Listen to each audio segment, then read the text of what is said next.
their backyard basket brawl with the 4th-ranked Panthers from the University of Pittsburgh. West Virginia is celebrating 100 years of basketball, and legends like Hot Rod Hundley, Rod Thorne, and 3-time All-American Jerry West, one of the best players the college game has ever seen. At Pittsburgh, it's hard to comprehend the success new head coach Jamie Dixon has had. The best start in school history has everyone in Panther country on their feet. Tonight, they take on bitter rival West Virginia next.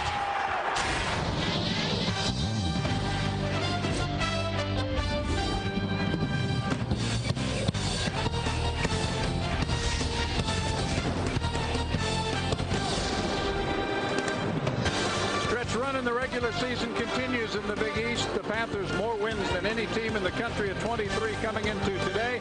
West Virginia probably better than expected at 14-8. The Panthers must keep winning though, because UConn and Providence both won today, so Pittsburgh needs to win tonight to maintain sole possession of first place, and West Virginia trying to join Syracuse and Seton Hall at 7-5. We welcome all of you to the Coliseum. I'm John Sanders along with Charles Smith. This is a special night here for the folks at West Virginia. It's been a special season for Carl Krauser and the Panthers. Yes, John. Carl Krauser has embraced and owned the point guard position all season long.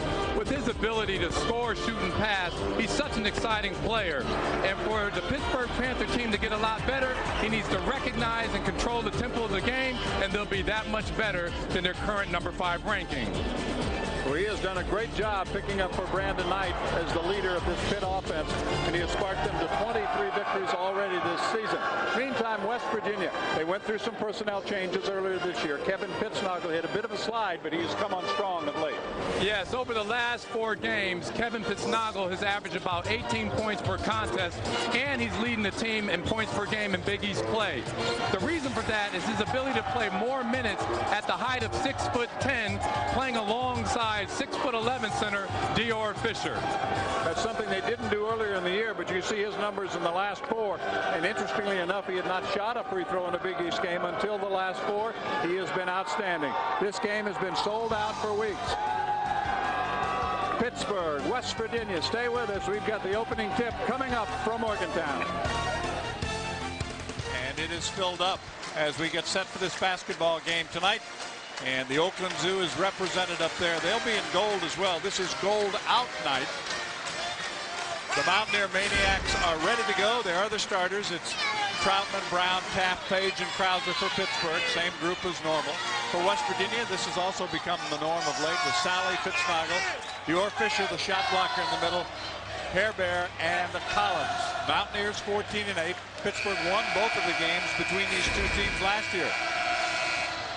But over the years, West Virginia has dominated the series. And I'll tell you what kind of rivalry we have here, Charles. You know about it because you played in this building. But they can't even agree on how many times they've played each other. So. And the fans and the crowd is into this game tonight, John. So we're going to have a good time. I'm excited about this game. There's Coach John Beilein getting ready. Lost twice to the Panthers last year. They were routed in Pittsburgh. It was much closer here. You go back to the first game. We'll talk more about that because that was almost exactly 100 years ago, and West Virginia won because 11 of their 15 points came at the free throw line. But we'll have more on that. There's Jamie Dixon. The best start for a rookie coach in college basketball. Bill Guthridge, when he took over North Carolina, won 17 in a row. And there's John Beilein now in his 26th season overall. He has never been an assistant coach. We've got a good crew to handle the game. Jim Burr is our referee, and our umpires are Bob Donato and Bill Lubenstein. So we are underway. Panthers and Krauser control the opening tip. This should be fun. Happy to have you aboard tonight.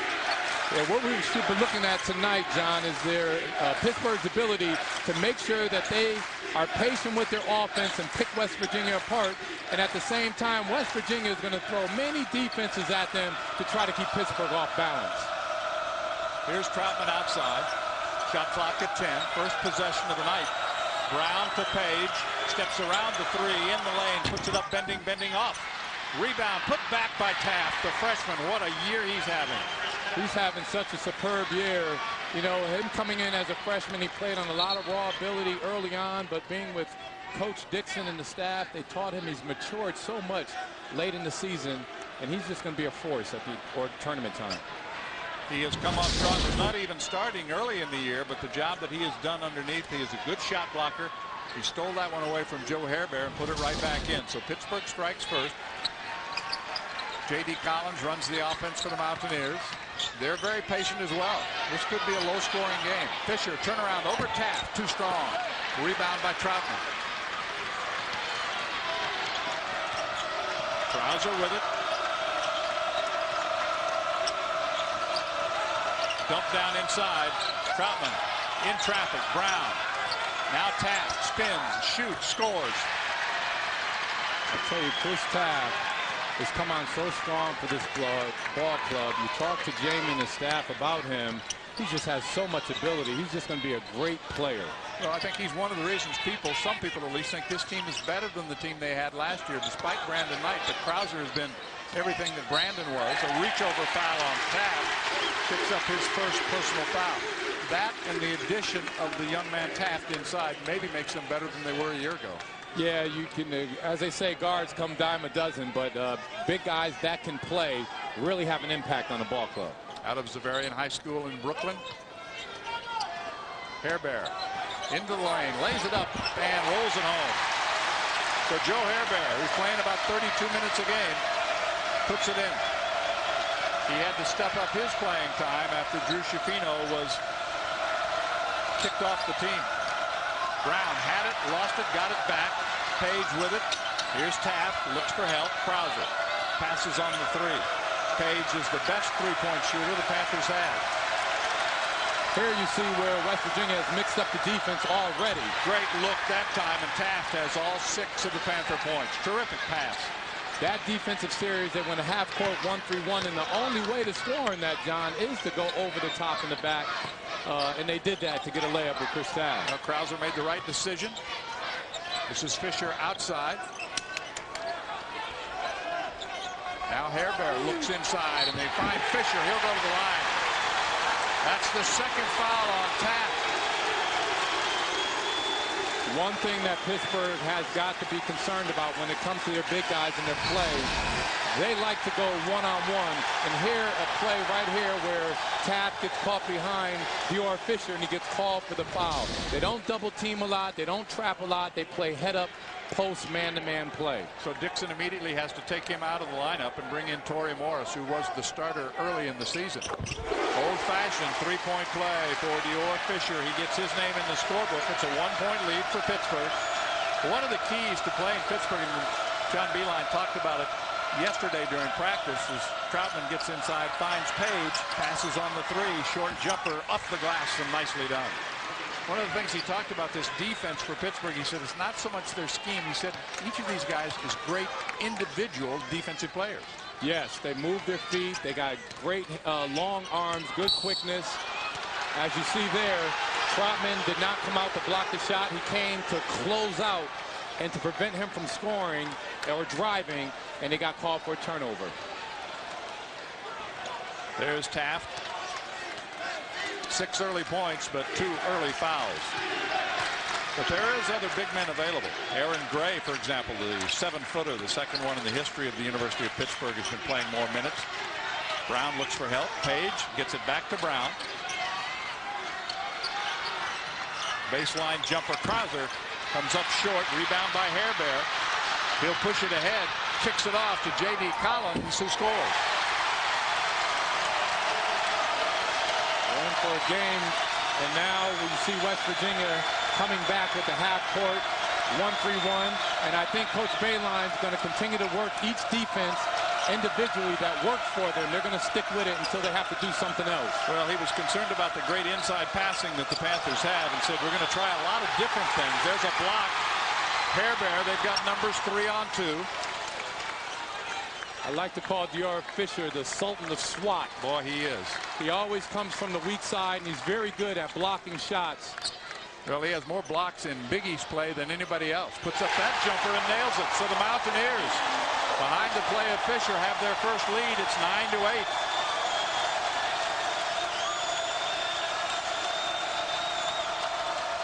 9-8. Here's Page. Pass deflected, still caught by Siobhan Troutman. Throws it away. Stolen by Sally. Pushes to the corner. Pittsnoggle. Good three-point shooter. That one won't go. The rebound to Torrey Morris. Torrey Morris is going to have to give this team a lift. He's going to have to be more active around the basket. You know, sometimes they say Torrey Morris has a tendency not to be able to catch the ball. For a guy like that, they have to learn to stop the ball instead of trying to catch it, to be a bit more productive around the post area. Well, this senior class of this Pittsburgh team is looking for victory number 100 as a group. They have more wins than anyone in history. Nice runner that time by Carl Krauser. Gets his first basket. Panthers go ahead by 1. It's 10-9. So they even outdid the great teams that you had back there in the 80s, Charles. Oh, yes. I got to say that this is much more better team. They don't have better individual talent, but they play better as a team. Sally for 3. Over the back is Fisher. He'll pick up the foul. The first on Dior, the transfer from Northwestern Louisiana State. But Fisher working hard at both the offensive and the defensive ends of the court. The Panthers have an early lead, but Fisher, another block for him. He is one of the best in that department. Stay with us. We'll be back to Morgantown with more. Those numbers in the NCAA and the NIT are since 1941. They've had 7 All-Americans. Terrific basketball success, and royal blue was a very popular color here in Morgantown back in the 50s, and they had some great basketball teams to go with that royal blue. Boy, did they have they have a great basketball history here in West Virginia. Panthers, of course, developing an outstanding tradition of their own.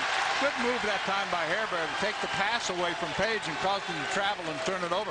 He was looking to go to Krauser, and Hairbear was cheating in that lane. Yeah, so far I think Pitt has to make an adjustment on this 1-3-1 trap and the defensive schemes. That's going to be the difference of the game tonight, John, to be able to handle that. Beautiful pass over the top, and Dior Fisher with 7. Mountaineers back on top. 1-point lead for West Virginia. Second time they've been up by 1. Pittsburgh had an early 4-point lead as they got the first 4 baskets, or 4 points rather, from Taft. He had to go to the bench with foul trouble, and they find Troutman along that baseline. He puts it up and will go to the foul line. So Siobhan Troutman, who shoots an amazing percentage because he gets shots like that. That was a great precision pass made by Krauser to Siobhan Troutman as Carl Krauser threaded the needle to get that in there. Now, Troutman at the free throw line, though, just a 58% shooter. Pittsburgh is a little better at the line than they were a year ago. That has kind of been an Achilles heel for them. Troutman looked good on that one.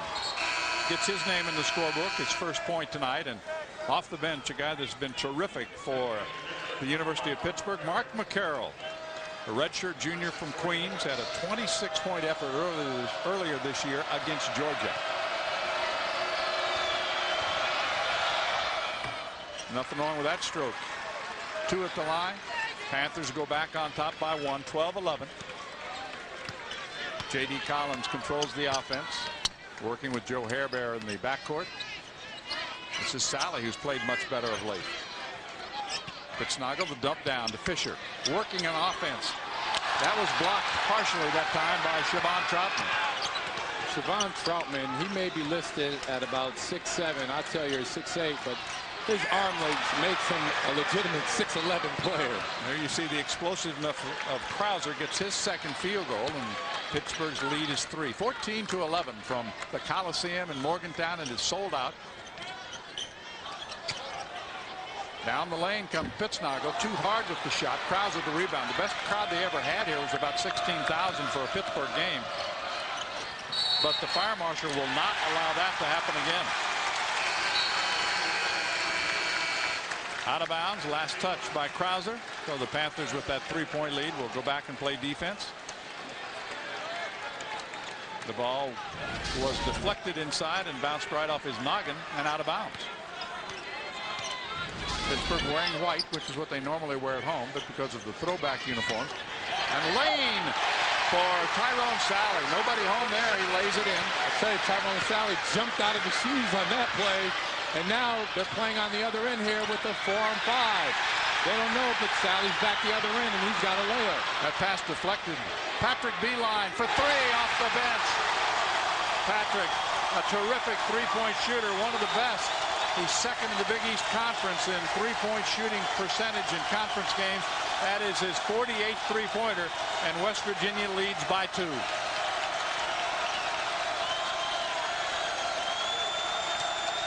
Krauser is going to be the key tonight, recognizing these defenses and getting the team into it. Great pass by him. So Troutman gets that close-in look field goal, which he does so often. We're tied at 16. We've been seesawing back and forth, but now both teams on the even figures. Tied at 16. 8 minutes gone. A long three. Beeline won't go. Hairbear tipped it up, but McCarroll has the rebound. Here's Krauser. He'll push. Here comes Brown, streaking down the lane and laying it home. Jerron Brown, a very sneaky player in many regards. When you need a big play, he's the guy that's going to make it. You know, he's so deceiving like Troutman. His arm length is so long that he takes up more space than the opponent really realizes. He's from Lexington, Kentucky. Fisher outside. That one's off the mark, and there's a rebound by Krauser. Pushes ahead. Brown spots for 3. Too strong. J.D. Collins back for the Mountaineers. Down by 2. 18-16 Pittsburgh.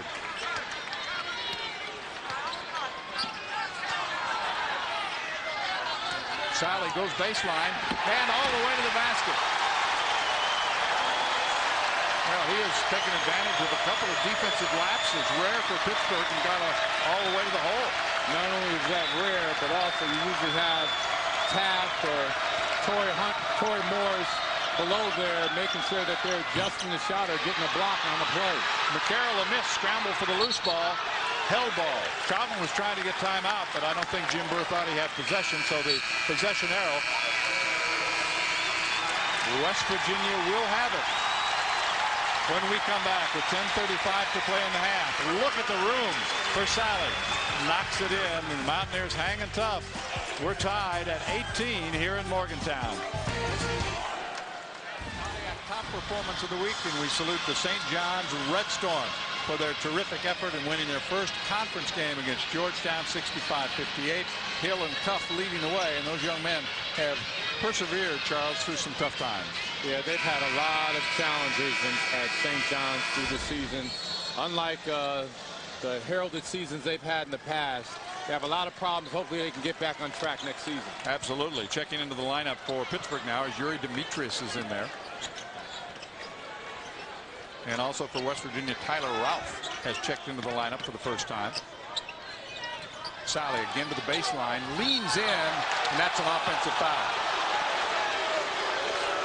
McCarroll took the charge that time along the baseline. They weren't going to let him do it a second time. Yes, and if they looked at the scouting report on Sally, that's what he loves to do, is drive left, whether it's on the baseline. That is the stronger side of the court in which he likes to play on. Here's Brown. Jerron kicks it out. Demetrius back to Krauser, who has not taken a break so far.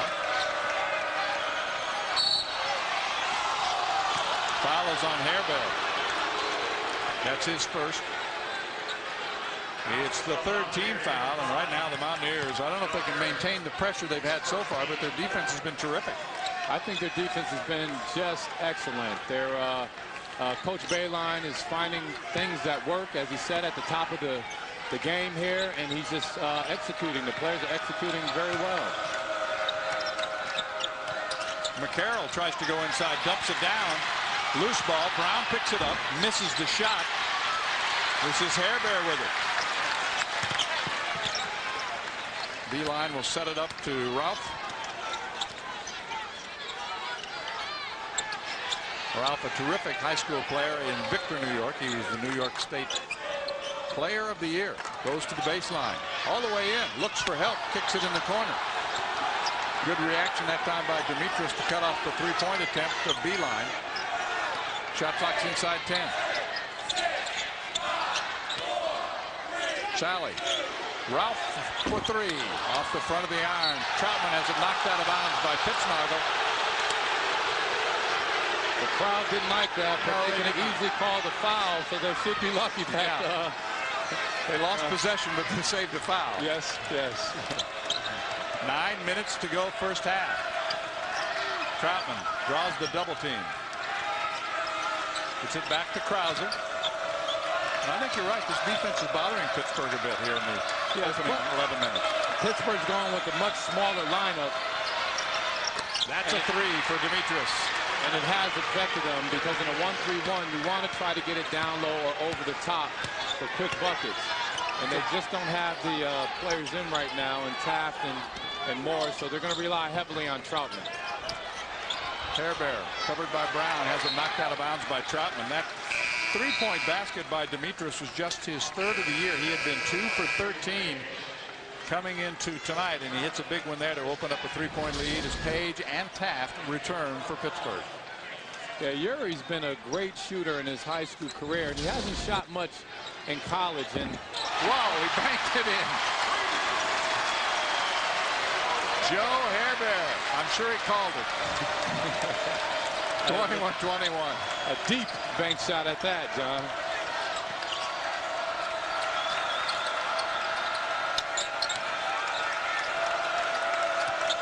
It might be good for Demetrius, though. He makes that first one. Maybe he'll shoot some more. That's a little strong. And Jerron Brown keeps it alive, and somehow it's touched last by West Virginia. That's what I mean about Jerron Brown. Those are the kind of plays he makes when you need him. Yeah, he's just a type of player that is not afraid to mix it up. He's a guard, but he plays around that basket and plays very strong and big, much bigger than his size. Bad pass there by Demetrius. Ralph hanging in the lane, bending it home. Tyler Ralph puts the Mountaineers back on top by 2. All West Virginia wants to do tonight is try to keep the game close enough where they have an opportunity to win in the last 2 minutes of the game. And if they continue to play like that, they'll get their wish. Inside, Taft has it knocked away. So Pittsburgh turns it over again, and the turnovers are hurting the Panthers right now because the Mountaineers are turning those turnovers into points. When you play an extended defensive set like that, and you're able to get steals, nick the ball, you're bound to get some transition buckets, and that's what's happening. Here the defense sets up the offense. Sally to the left hand. Well done. Tyrone Sally, another drive. He's had 3, and Pittsburgh's going to call timeout. The Panthers are down by 4 with 7 minutes to go, and Jamie Dixon says, wait a minute, let's talk it over. What a spirited effort so far for West Virginia.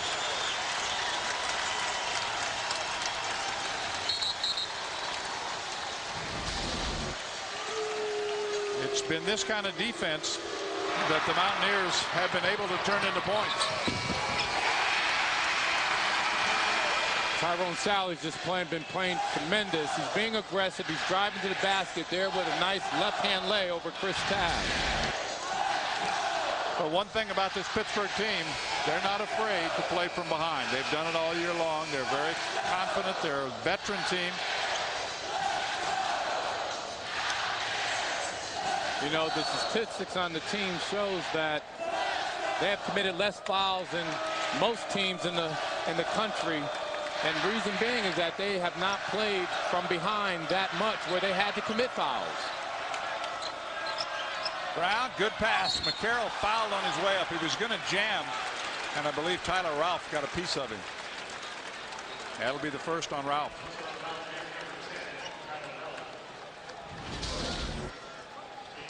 Here it was a great pass by Brown, and Mark Carroll going to the basket the way he did, drew that foul. Anything less, it might have came up short and the ball would have been going in the other direction. Well, by making the foul, Ralph has saved his team at least 1 point because Mark McCarroll cannot convert. Brown will sit for the first time as Krauser is back. Mountaineers leading by 4. Well, the intensity level and the excitement level in this building is something I haven't seen for quite a long time. McCarroll gets 1 out of 2. Cuts the lead to 3. 6:47 to go. It's 25-22 Mountaineers. Right now for West Virginia, and Sally, one of 6 Mountaineers who've scored points in this game, so they've been very balanced so far, and he's been very aggressive going to the basket. Yeah, that's been Sally's strength during the course of this season. He's gotten better, being more aggressive, slashing, driving to the basket, and creating a tempo for himself. Sally with 6 points. Field goal shooting is outstanding both ways, especially for West Virginia. And Pittsburgh with 5 turnovers, resulting in 9 points. And that's one of the reasons that they're trailing as Tyler Ralph brings it up. Along with Charles Smith, I'm John Sanders. Glad to have you with us on an exciting night in Morgantown. They celebrate 100 years and a good feed, but Fisher that time not quite able to finish.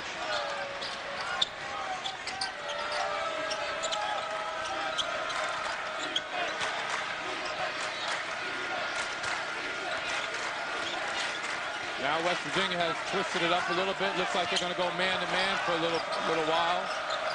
Well, Beeline said they were going to try everything. Taft puts up a jumper, bending in. Hey, got a nice bounce that time. You got a great bounce. Anytime you can shoot a ball like that with all those bounces that go in, luck is on your side. 1 point ball game now, 25-24. Beeline to the baseline, no place to go. Fisher helps him out. Now Hairbear. Inside the 6-minute mark. We're still in the first half. It's been a good half so far. Clock winding down with 10 on the shot clock. The long three won't go. But the rebound to Sally, a fresh clock for West Virginia.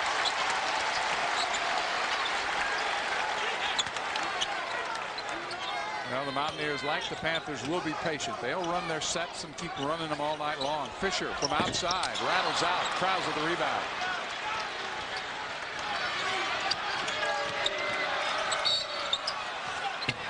No basket. Bob Donato said the foul came before the shot.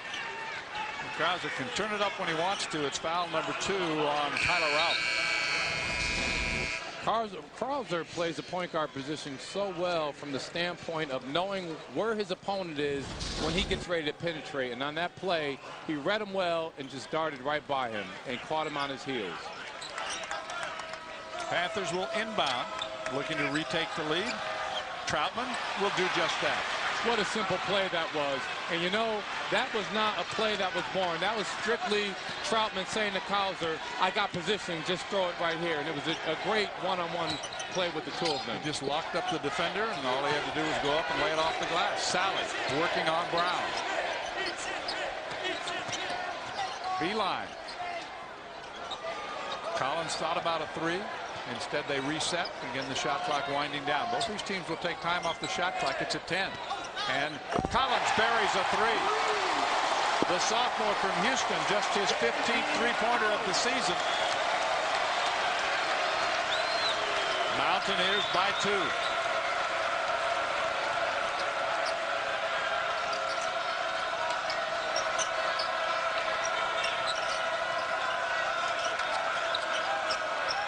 Page for 3 from the corner, bending in. Another nice bounce as Page gets his first three-pointer of the night. He has 47 on the year, and he percentage-wise is Pittsburgh's best.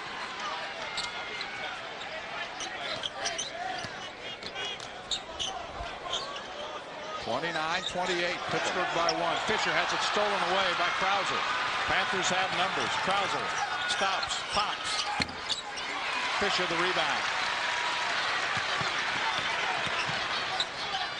Spitznagel has not scored yet, and that's poked away, and third foul on Chris Taft. Taft got the first 6 points of the night for Pittsburgh, but he may spend the next 3:47 on the bench. That was just a bad play by Taft. Here you have Taft reaching, knowing that he has 2 fouls. He should just be playing head-up defense anyway. That was just a bad play on his part to try to reach around and get a steal or make something happen. What he needed to do is make Spitznagel earn that basket, right? And he didn't do it. So he's in foul trouble with 3. Pittsburgh's lead is 1 at 29-28. So Chris Taft, who has 8 points, and he's played very well in the first half, but that not a smart foul, and it could be costly to his team coming down the stretch. 3:47 until halftime. It's been a good one so far. Mountaineers and the Panthers. What else? Welcome back to a sold-out Coliseum. Pittsburgh leads it by 1 at 29-28. Let's take a look at the way they handled the zone. Yeah, this is a textbook way to break down a 1-3-1 trap. You have to go over the top, and you need your guy in the middle to play really point guard to pick them apart. Jerron Brown passes to Page. He gets the great bounce, and he scores.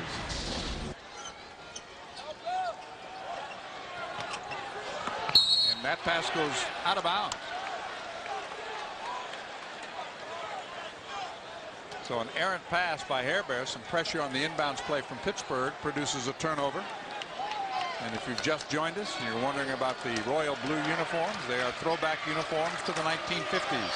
That's the reason Pittsburgh is in white.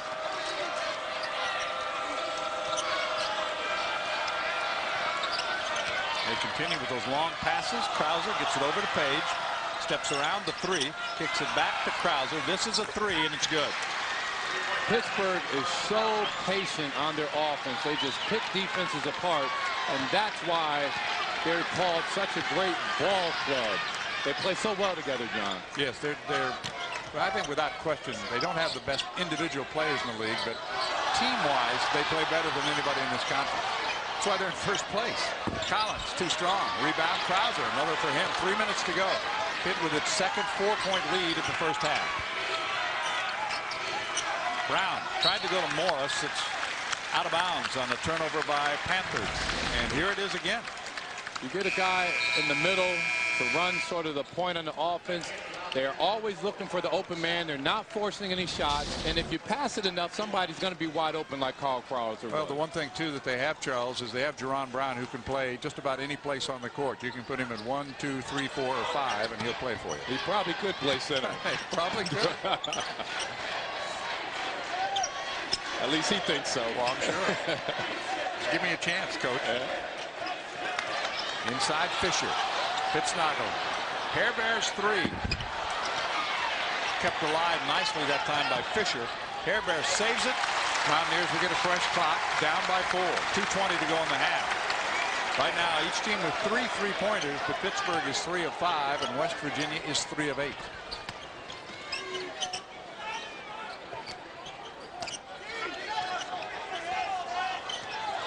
.15 on the shot clock. 2 to play in the first half. Hairbear's shot is blocked. Krauser back the other way.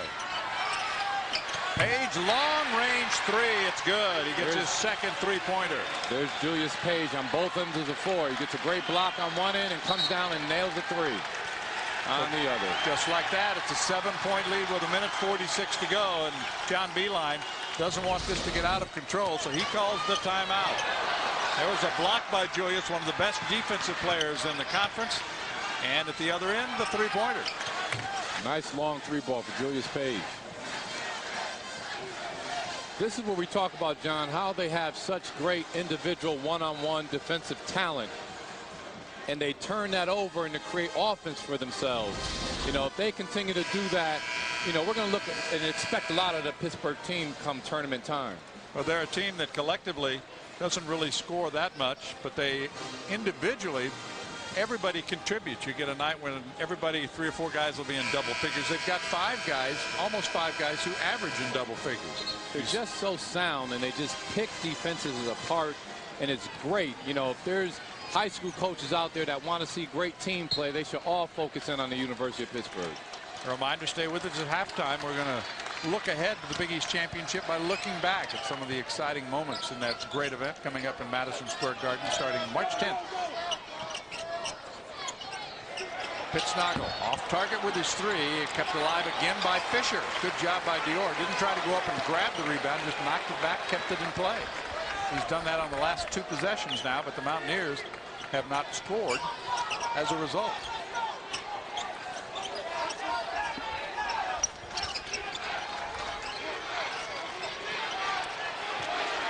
Fisher against Troutman. Fadeaway. Comes up short. Troutman there for the rebound. That was great defense by Troutman. Just held his ground and made Dior kind of fade away on the basket. Krauser draws a crowd as he gets to the baseline. And the foul is going to go on J.D. Collins. It'll be his second. And there you have Dior Fisher again on the weak side coming in for the block shot. One of the other differences between Brandon Knight and Carl Krauser is Krauser is much better at the free throw line than Brandon was. He's a 76% shooter. And that is very important for the point guard, especially when you get late in ball games. Yes. And so he misses. A reminder, we'll have our Big East halftime report coming up. A look ahead by looking back. We'll run down a full day of Big East Conference action. We'll have all the first half highlights and stats. And Krauser at the other end of the court as he makes one of two there, has 5 rebounds. So he is the leading rebounder right now for Pittsburgh. Ralph comes back in as Collins goes to the bench with 2 fouls. Panthers right now with Page, Krauser. McConnell is back in. And Troutman, along with, of course, Jerron Brown. This is Tyler Ralph. Hairbear looks inside, no place to go. Now he penetrates, steps in. Foul is on Julius Page. And I think Julius is thinking, I was doing a pretty good job of defense that time. No, that was a great offensive series by Hairbear to draw the contact of Julius Page and continue to lean forward. If he would have leaned back on that shot, there would have not been any foul or any contact. So that was good that he was aggressive to lean forward. Played for his home country, Germany. He's from Darmstadt in the World University Games as a starter there. Plays an awful lot of minutes. He's got size, 6'6". And he converts both at the line. Give him 7 points in the ball game, make it a 6-point edge right now for Pittsburgh. Panthers have been up by a first half high of 8 points. Now in the final 40 seconds. 8-second difference between the shot clock and the game clock. Page, baseline jumper, good. Seems like Page elevated so high on that jump shot that by the time his defender was coming down, he was still going up. He just stayed there once he got in the air. He's the first player in double figures. He's got 10. The lead goes back to 8. Mountaineers will take the final shot as the shot clock winds down toward 10.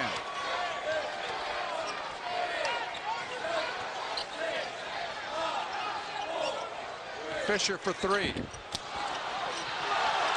Hairbear at the buzzer. Does not go. So the Panthers down by 4 early in the ball game. Turn it around in the final 3 or 4 minutes of the half to take the locker room lead at 38-30. They're a team that doesn't panic when they get behind, and they proved it again so far tonight. Julius Page, a good effort to lead the scoring for Pittsburgh.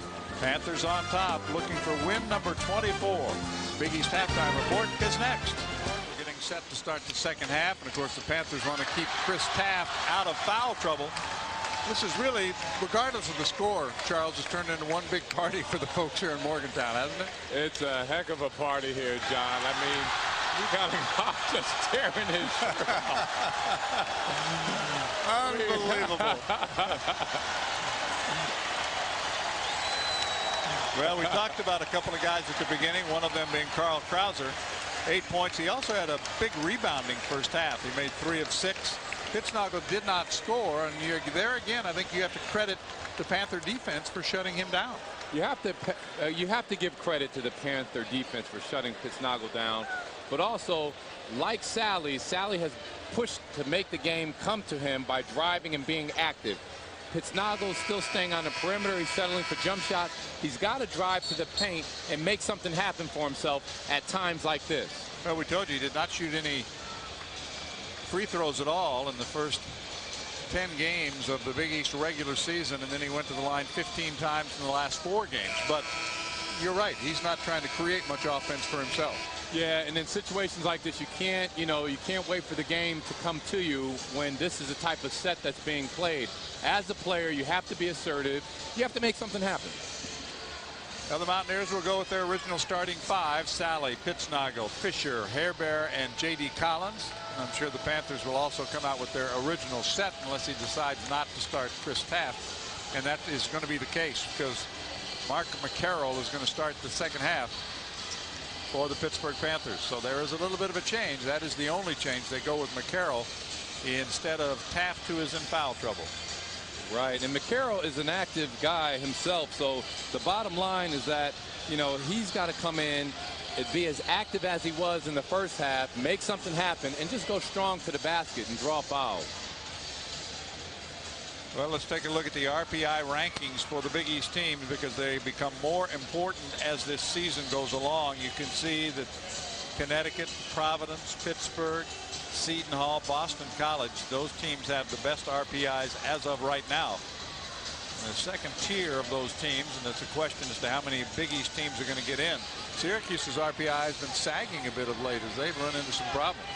Yeah, they've run into some problems up there, and you know, you can't count Boeheim out, but I'm sure, as they call him, the professor, he's working on a couple other concoctions to get him back on track. Jerron Brown will handle the inbounds play, and the second half is underway. Pittsburgh leading by 8 as we start the second half. That was their biggest lead of the first half. Mountaineers did have a brief 4-point lead, and they try to apply some defensive pressure to start the second half. Brown goes to McCarroll and almost went in the basket. It was deflected, and West Virginia will get the ball. Jamie Dixon, what a great job he's done. People were wondering how he would do replacing Ben Howland. He's been with Howland at Northern Arizona, and ever since Ben was at Pittsburgh. But this is a tough place for the Panthers to win. They are 5-20 in this building, and the only coach in Pittsburgh history with 2 wins was Howland. Yeah, you know, Jamie has done an excellent job. You know, if you look at Pittsburgh's program the last 2 years, out of the 3 that have most improved players, and you see Krauser might be up for that this year. Jamie loves to teach. He loves to teach guys and help them improve. Pittsnogle has the rebound of the miss of the runner by Krauser. And I thought that Pittsnogle kind of forced that last 3-pointer that he took at this end. Let's see if they get a better look for somebody. Fisher on the perimeter. Sally. A minute gone. Hairbearer. Now Fisher. A little inside-outside action. Fisher working on Brown. Turns.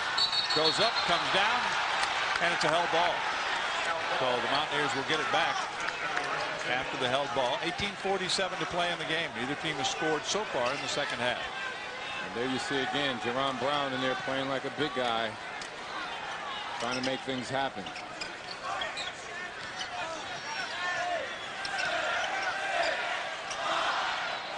Knocked out of bounds by Troutman. 4 seconds on the shot clock.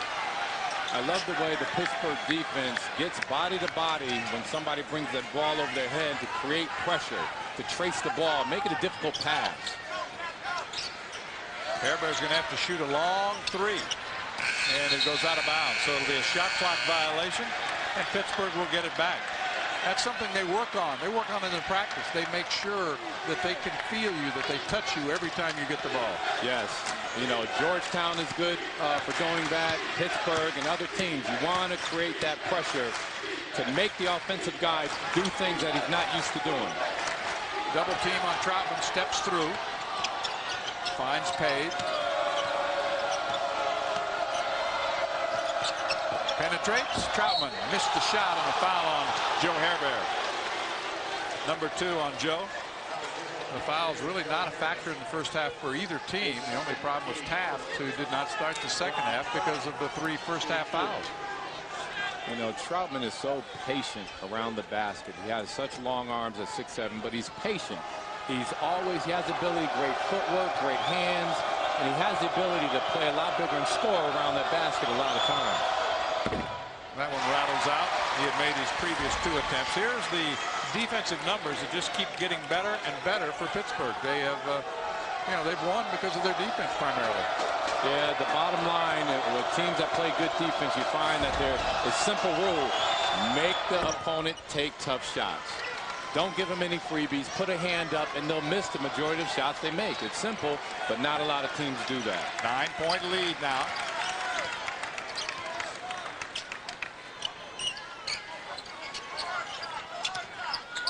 That offensive slump that struck the Mountaineers at the end of the first half has continued in the first couple of minutes in the second half, and Troutman will pick up his first foul.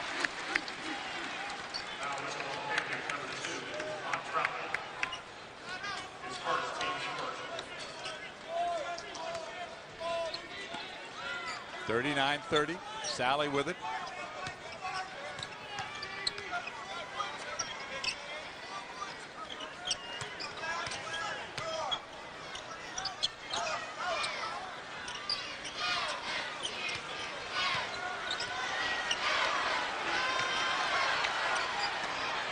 And struggling to put together a good offensive set. That was deflected out of bounds, and I believe it's still West Virginia ball in their bright royal blue uniforms, the throwback uniforms to the 1950s. Only difference is that their shorts are longer. A lot longer. They have not scored in a long time, as you saw in the graphic, and the timeout is taken. Well, that's going to take us to a break with 17:32 to play. Only 1 point scored so far in the second half, and it belongs to Pittsburgh. It is 39-30, and I'm sure with 23 wins and only 2 losses, it'll be no surprise that when the Panthers lead at the half, they're 17-0. They haven't lost a game, so that's not good news. But there is a remembrance being posted by Pittsburgh here tonight. Do you know something about, Charles? Yeah, you see the coaching staff and some of the alumni behind the bench wearing yellow ribbons. It's in support of a former manager in the 70s, Tom Booth, where his son had a very bad accident. He's fighting for his life, and the Pitt family is just there to support him. So we wish his son Pat Booth a speedy recovery. Absolutely do. Hope he gets better. And inside his hair bear doesn't get the roll. Troutman crashes to the floor as Krauser comes up with the loose ball. So Pittsburgh will start up. West Virginia's not scored in the second half. So the drought goes on about 9 minutes now for the Mountaineers with nothing to show offensively. Over the top to Jerron Brown. Steps around a defender. And Pittsburgh will keep it on that held ball. With the fact that Pittsburgh's playing with a smaller lineup, this is an opportunity for Pittsnogle to take advantage of it and drive to the basket and do some things, and he's just not being active.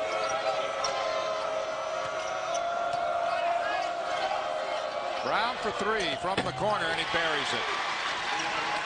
Jerron Brown, 5 points, hits the 3. That's just his 10th three-pointer of the year, but it seems like when they need a big 3, he gets it, and he's opened up the biggest lead of the night, 12 points for Pittsburgh. Yeah, Pittsburgh's just going to continually just pick this defense apart. That's what they need. There you go. First basket for Pittsnogle. He hits the three-pointer.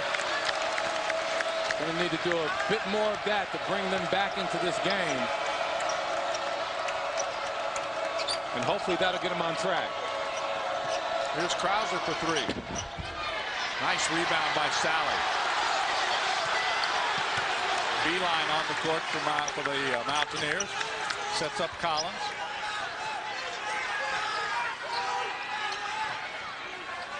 There's a huge disparity in the number of three-point shots taken. Even though they played one more game, West Virginia coming into this game, Beeline misses the short shot, but McCarroll, I think, on the rebound is over the back. They had taken over 100 more three-point shots than Pittsburgh coming into this game tonight. But Kevin Pittsnogle finally gets on the scoreboard. It's a little bit late, but he does cut the lead back to 9 at 42-33, 15:59 to play. First points tonight for Kevin Pittsnogle. A little bit. They were really excited at the start of the ball game and through about the first 14 minutes of the opening half, and then the offense kind of petered out for West Virginia, and they've struggled and they have quieted down. Yeah, we're in for a very strong performance by the fans, just as well as the team, and Pitt Panthers have been able to quiet them down with their defense. And let's see if the fans can get back into it starting this last 15 minutes here. They need some three-point shooting. They don't get it. Troutman snatches the rebound, gets it to Krauser. Back come the Panthers.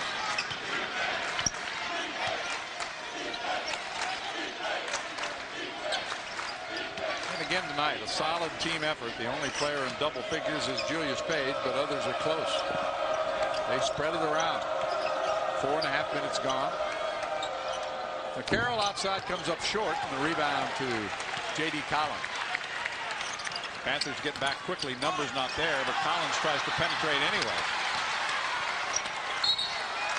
Reach-in foul is going to go, I believe, on Krauser as Tyrone Sally tried to get to the basket. That'll be his first foul of the night. 15:17 to play in the half, along with Charles Smith on John Sanders.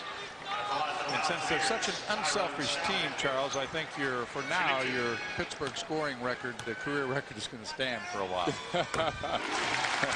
I just think if they did have a player that came in there and was scoring in bulk and scoring in numbers, he might just go to the NBA. And it's true.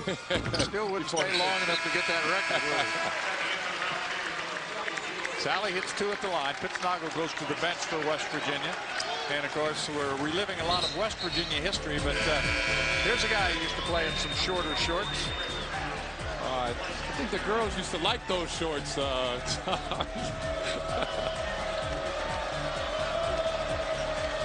Well, you were there during some terrific years.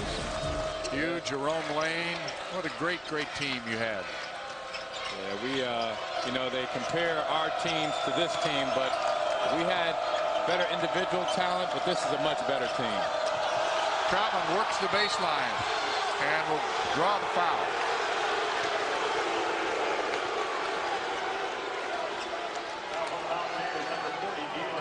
Second foul on Fisher. There are the numbers.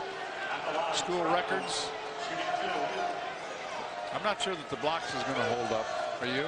Not at all. I think for the, at least for the freshman year, Chris Taft already has 54. The record is 63, and he should be able to take that down by the end of the season. Troutman at the line now with 8 points. He also has 4 rebounds. One other advantage that the Panthers have is that they've been able to redshirt some of these players. Brown was a redshirt after he was going to go to Kentucky. Wound up at Maine Central Institute, redshirt of the year. Troutman redshirt of the year. Krauser redshirted. McCarroll redshirted. Levon Kendall, who's not played tonight, another redshirt. And they are redshirting Dante Milligan, another product of New York City. And they've done so well in the recruiting there in New York. Fisher decides to challenge Taft, puts it up and over him, and Taft has the rebound. Taft playing for the first time in the second half, coming on with those 4 fouls, sat out the first 4 minutes. Collins, the bump, picks up the foul.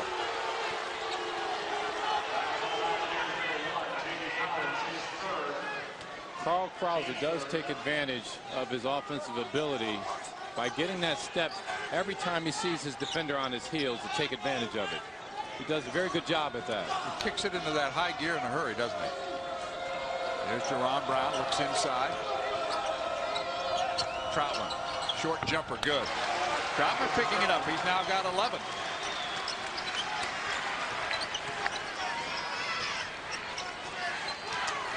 Pittsburgh out to an 11-point lead now.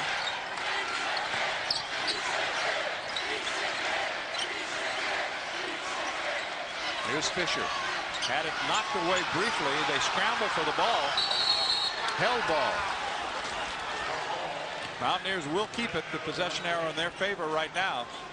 And Dior Fisher maybe handling too much. He just could not get a handle on that ball. Yeah, you know, with Dior, they're coming down. He's playing off the post more. I don't know whether he's concerned about Chris Taft's shot blocking ability, but he's done a fine job thus far in the first half scoring around the basket. He should be doing more of that and less ball handling. Taft has the rebound. At a critical point, I think, Charles, in this ball game now, the Mountaineers need to make something happen, or Pittsburgh's going to work their way out of sight. Brown has it knocked away from behind, so Pittsburgh will keep 16 on the shot clock, 13:22 to play in the game. At times like this for West Virginia, there's got to be a player on the team that's an emotional leader that can rally the troops and tell them to, you know, get in gear and let's give it another crack at it. And you just have not seen that yet from any of the West Virginia players. Page for 3, and that's going to be in the bottom of the basket. He buries the 3. That's his 3rd three-pointer tonight. And all of a sudden, the Panthers have opened up their largest lead. It's 49-35. You would think that Coach Dixon hit that shot the way he got off the bench, and he's all over the floor. Mountaineers have scored only 5 points in the first 8 minutes of the second half on a miss by Beeline. Offensive rebound there by Hairbear, and he'll back away. Beeline against Brown. Boy, just does not give him any room at all. That was last by Pittsburgh. That was great, solid defense. I mean, if you're going to look at the University of Pittsburgh and how they play defense, they are great at man-to-man, moving their feet, and just not afraid to put their body on their opponent. They're not afraid to do that, from guards to big men. Sally, there's only points in the second half, a couple of free throws, and as I mentioned, the Mountaineers have scored only 5 points total in this second half. Here's Hairbear, kicks it to the corner. Sally for 3. It's good. So Sally hits the 3. That's not his specialty. He does have 13 of those. And there's Sally trying to be that emotional leader to talk to the guys and try to get him into it. But Taft got behind Fisher. And that'll be foul number 3 on Dior Fisher. The Panthers 6 of 9 shooting 3-pointers. West Virginia 5 of 16. They shoot more, but they have not made as many. Yeah, I played for a guy, Lute Olson in Arizona, and he is big on free throws. And you got to spend just as much time on your free throws as anything else, and that's across the board. A lot of teams in college spend hour, half hour after practice, time in during classes. Guys just come in and shoot free throws. Well, there was an interesting free throw demonstration before the game tonight when Jerron Brown, as he misses them both, came out, and he was the only player on the court. What happened? He was greeted by the fans with enormous boos, and during his whole warm-up by himself, he was heckled. And I think it caught Jerron Brown off guard, as it did you and I over here. Well, they cheered every one of his early misses, and then he finally made it, and he put his hands up in the air. Hair Bear's long 3, no good. Troutman rips it away from Sally and got timeout. So strong, those Pitt players inside. They may not be the tallest team in the Big East, but they're very strong. Troutman reminds me of, at least his rebounding ability, a little like Jerome Lane that used to play at Pitt. Long arms and just has a knack for the ball. Well, I'll tell you what, there was never a better rebounder than Jerome Lane. Or a better backboard breaker than Jerome. You and I were both there, I think, the night that happened. Yes, indeed. They're up 3 tonight, but overall they are in second in the league, and they're plus 6.3. West Virginia is at the other end of that spectrum. They have not been a good rebounding team this entire year.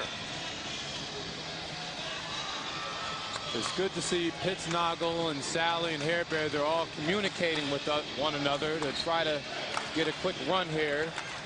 Coach Bayline must have injected a little into him to tell him, you know, this is a critical time in the game to get back into it. Well, the 12-minute mark, a lot of coaches look at that, and then they'll look at the 6-minute mark. Well, we're at the 12-minute mark, and a beautiful over the top to Troutman, who has 13 points. Pittsburgh coming off a win at home, avenging an earlier loss to UConn. You know, you look at their 2 losses, they were by a grand total of 4 points, so they are not far from being an undefeated team. Stanford remained undefeated today with a victory over UCLA. Nice runner, but it won't go. And McCarroll above the iron. Then it comes back. There's another 3 for Sally. That's 14 points for him. Sally's playing with a lot of confidence tonight. He's been playing like that from the very beginning of the game. Each team with 6 3-point baskets tonight. It's a 10-point lead for the 4th-ranked Panthers.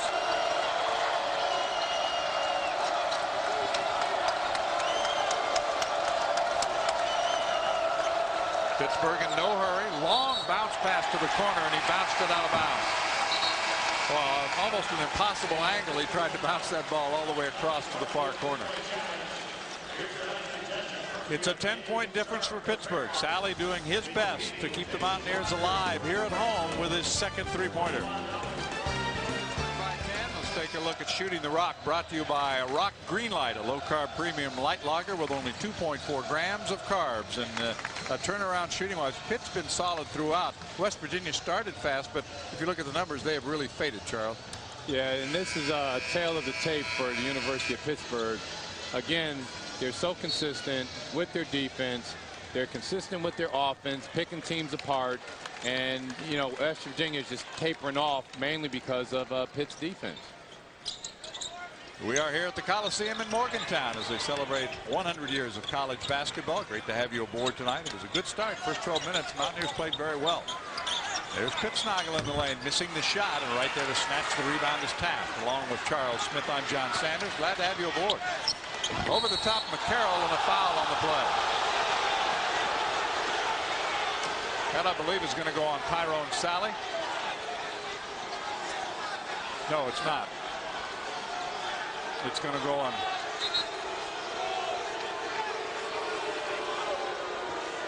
No foul. Oh, okay, no foul. And a little bit of confusion here.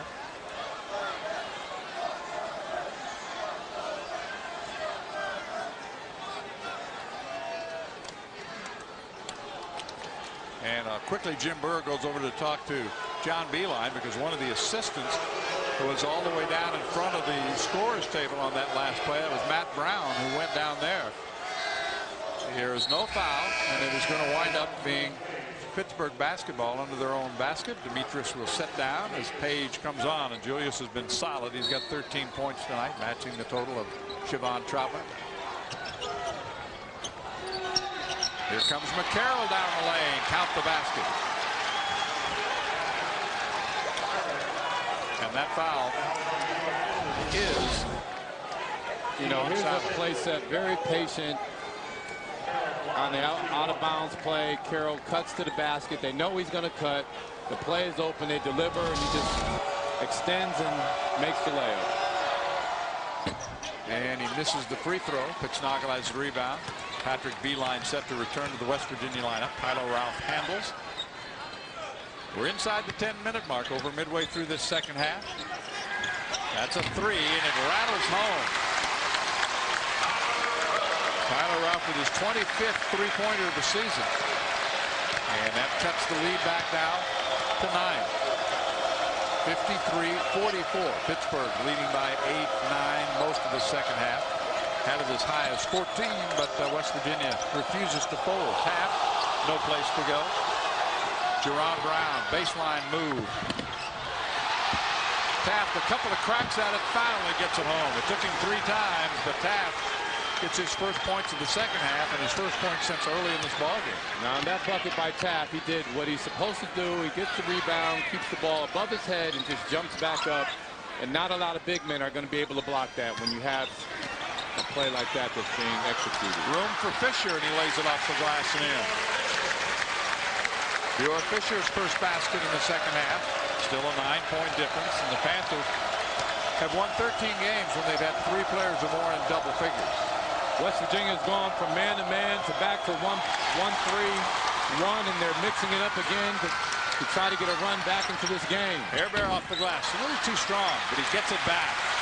What good hustle by Joe Hairbear. Now we're approaching the point in this ball game, winding down now to 8.5 minutes, that the Mountaineers are going to have to make a move. There's Sally, makes his move on Page and is fouled. Julius with his second foul. Sally, the only Mountaineer in double figures with 14 points. Here goes Sally again, being assertive, going to the basket, accepting the fact that he's going to assert himself to make something happen. He's accepted, he's embraced it, and this is what happens when players do that. He had made his previous 2 free throws, and Troutman will replace Taft. Beeline replaces Dior Fisher for West Virginia. 8:22 to go.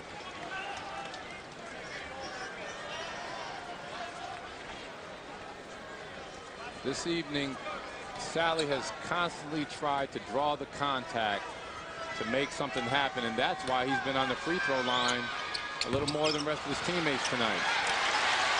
Well, there have been only 3 Mountaineer players on the free throw line tonight. Pitt has played that stifling defense, which is their norm, without committing a lot of fouls.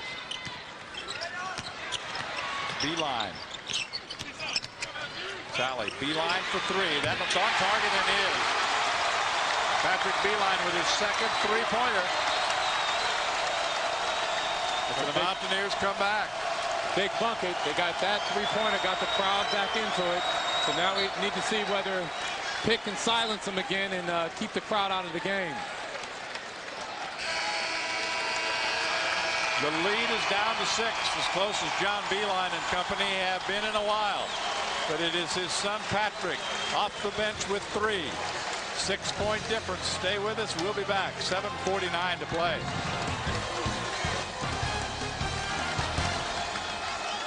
It is Pittsburgh by 6. Mountaineers trying to make a move. Let's take a look at a good move here. It's our BMW Ultimate drive of the game.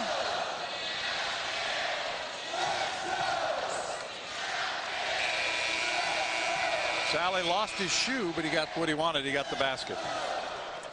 Yeah, he jumped right out of his shoes on that play.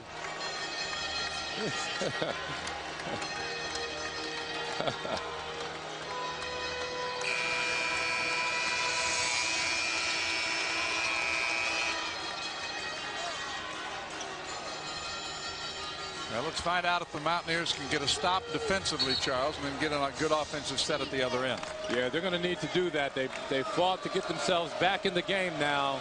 Their next 2 possessions are critical, where they can't turn the ball over, and they need to get a score. Skip pass to Krauser. Founds Trotman along the baseline. Missed the first attempt. Held ball as Sally got a piece of that. It's going to stay at this end. The attendance 14,665. Capacity is listed at 14. This is the 9th largest crowd in the history of the Coliseum. I think if you looked at that list, Charles, a lot of them would be games against Pittsburgh. I know the all-time record is Pittsburgh. 3 for Jerron Brown. Misses everything. Page has it, though, on the other side. And the fans delighted to get the chant of air ball going. Krauser backs away. Shot clock now at 10.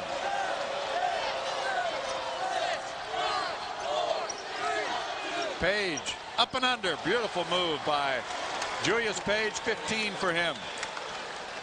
That was such a patient series, and a nice nifty move under the basket by Julius Page to lay it on the opposite side to protect himself from his defender.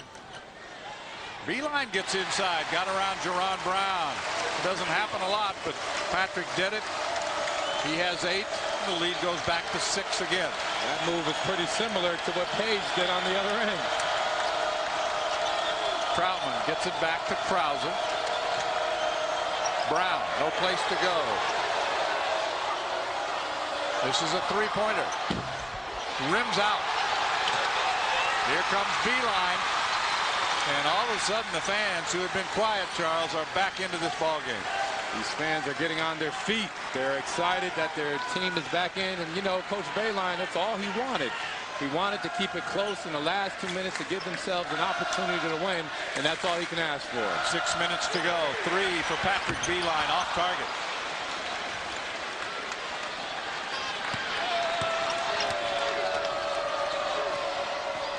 One-sleeved Carl Krauser running the offense. What Carl Krauser does, which every point guard should pay attention to, he looks beyond his defender to see what's behind him, because he knows he's going to get past him when he starts to penetrate. Working right now against Hairbear. Shot clock again at 10. Another long possession for Pittsburgh. Krauser gets inside. Wraparound pass, but they missed the shot. McCarroll could not finish. And then the Panthers pick up the personal foul. It is on Mark McCarroll. Frustration foul there, Charles. He thought he should have had the easy basket, obviously. Definitely a frustration foul. Here he comes in. He dishes it off. A nice, nifty pass. Actually was not a foul. And then it was the frustration of not making the shot. Yeah, you're right. That caused. Exactly right. He should have stuffed that ball. Instead, the rim got in the way on the way up. Who put that rim there? Pittsnoggles 3 too strong.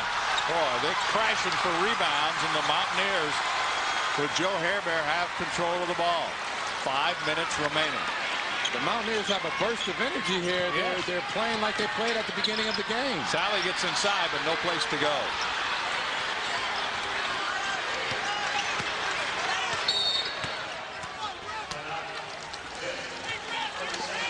It'll be a 30-second timeout with 4:49 to play.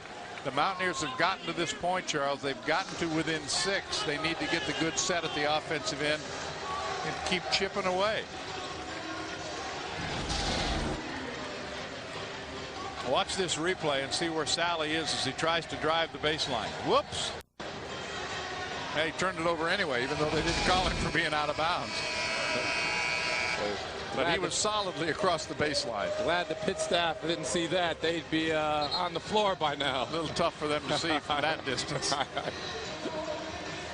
You know, they have changed some things here because of the Coliseum. They're working in the area underneath this concourse area, so they have moved the visiting team locker room from one place to the other side. And Pittsburgh wasn't exactly sure where they were supposed to go to dress when they came in for shoot around, but they figured it out.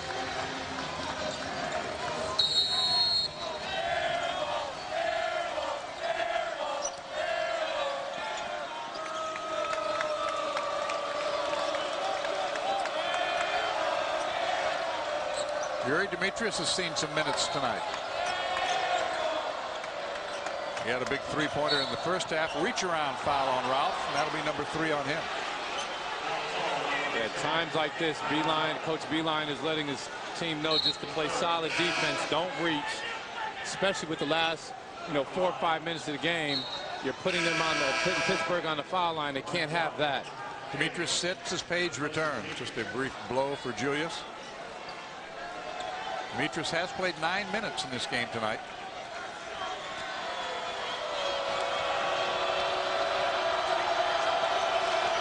Krauser 1 of 2 in the first half from the foul line, and he buries that one. And as that clock winds down, Charles, you can't trade points with Pittsburgh. You need to stop them. You need to make some defensive stops and obviously execute on your offensive end. It's easier said than done, but that's what needs to happen if West Virginia is going to give themselves an opportunity to win here. 4 Panthers in double figures now. Hairbear starts a move into the lane, has it blocked by Page, gets it back. Ralph steps around the 3 and a reach-in foul on Krauser. He'll pick up number 2. 9 times this year the Panthers have had 4 players in double figures, and they've only lost 1 of those games. You look on the other side, still for West Virginia, a team that is very balanced in their scoring. The only player in double figures is still Tyrone Sally. I like the fact that Hairbear is being assertive down the stretch here and driving and trying to make something happen. Pittsnagel with a drive and a beautiful block by Taft. Boy, did he time that well, huh? He timed it perfectly. And a drive like that, that's what we're talking about, where Pittsnagel had an opportunity to go to the basket, and he decided to go up and fade away, and then he gave Taft the ability to block his shot. Here comes Beeline working on Brown. Like this time it's blocked by Troutman. Maybe that's why he hasn't gone to the basket a lot. He's been blocked his last 2 attempts. 3:54 to go. 59-51. Well, Kevin Pittsnagel is trying to follow Charles' advice and go to the hole, but too much of that happening.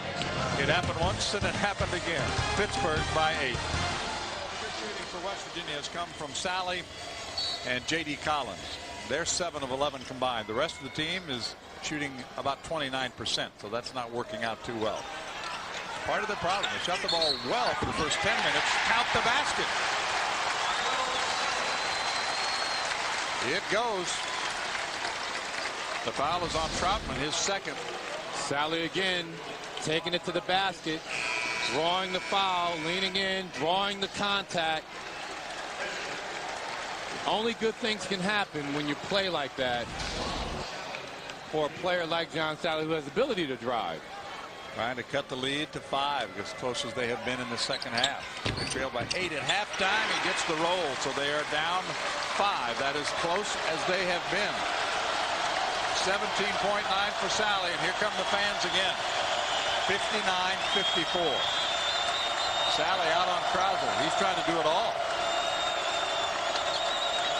I think Coach Bayline wanted a taller presence out there to take advantage of Krauser's size, prevent him from passing. Taft throws it away. Hairbear the steal. Sally off the glass too hard. Hairbear's tip, no good. Second try, no good. Beeline tries to save and does for West Virginia in the corner. He gets a timeout. Oh, and you can see the reaction of Tyrone Sally shaking his head. A golden opportunity there with the look that he had on that break. Yeah, Tyrone Sally, Hairbear, the team is just playing very aggressive right now. Hairbear gets a steal here. Sally has a layup. No one with him. Carl Krauser gave up. Hairbear just more rebounds for him. He's just being very active And Bayline was smart enough to call a timeout because he had nowhere to go. Hairbear with a career high in rebounds with 11.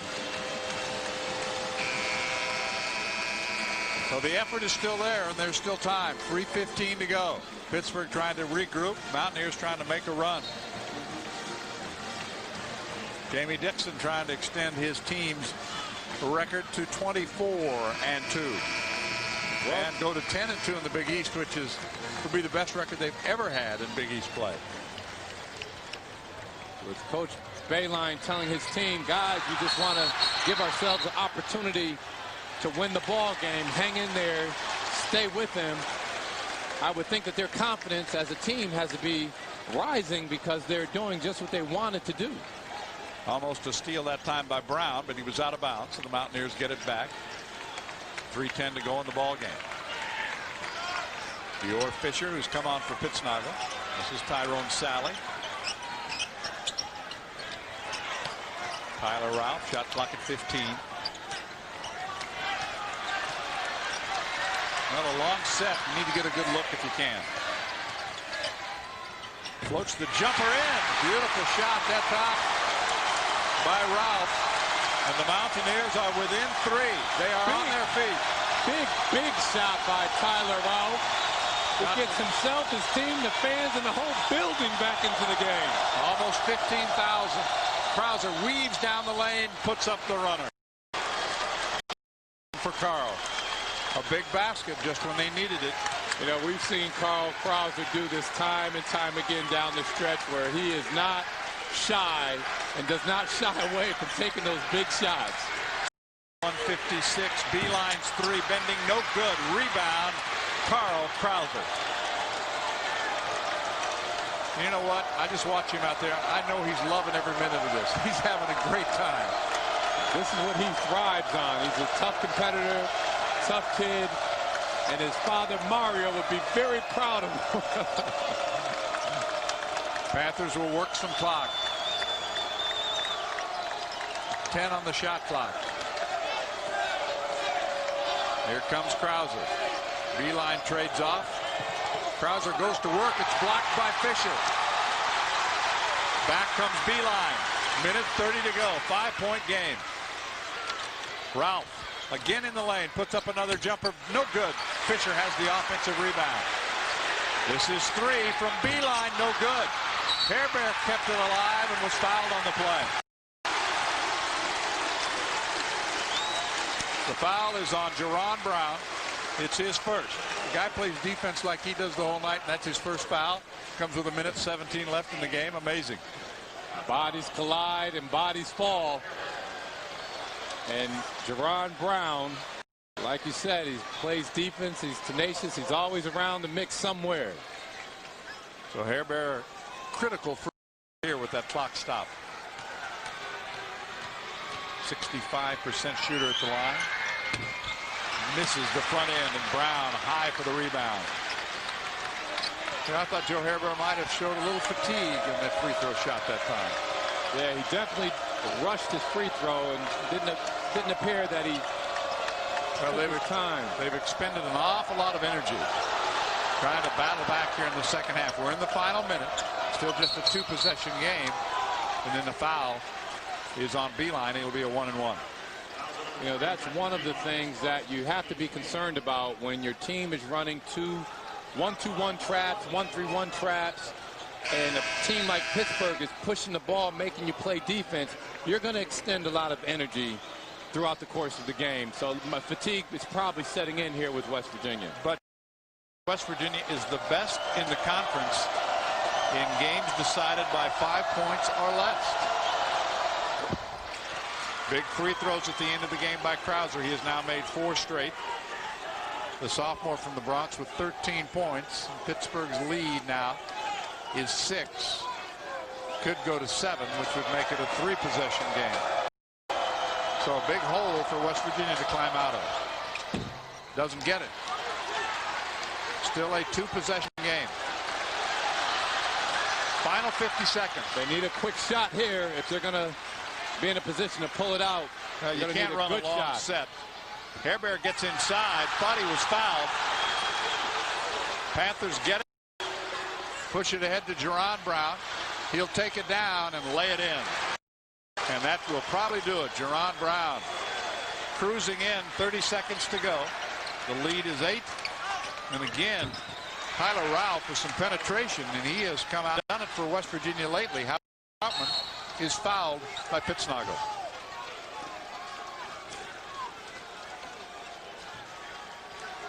Let's take a look now at our Cooper Tire defensive players of the game. With 7 blocks, field goal defense in the second half. Actually, from the 12-minute mark in the first half, has been terrific. Yeah, the Pittsburgh has played a great game down the stretch in the second half. Defense, they were patient on defense, and you got to give it to West Virginia. They put up a fight. They played, they just played their butts off tonight. Javon Troutman to the line. That's a good. This is the but Javon Brown, defensive rebound. He'll go to the line. Brown hovers that basketball like it was a football and took the contact on both sides. He knew it was coming. But there again, in the game with 19 seconds, the big defensive rebound. That's right. Brown's first free throws of the night. Pitt is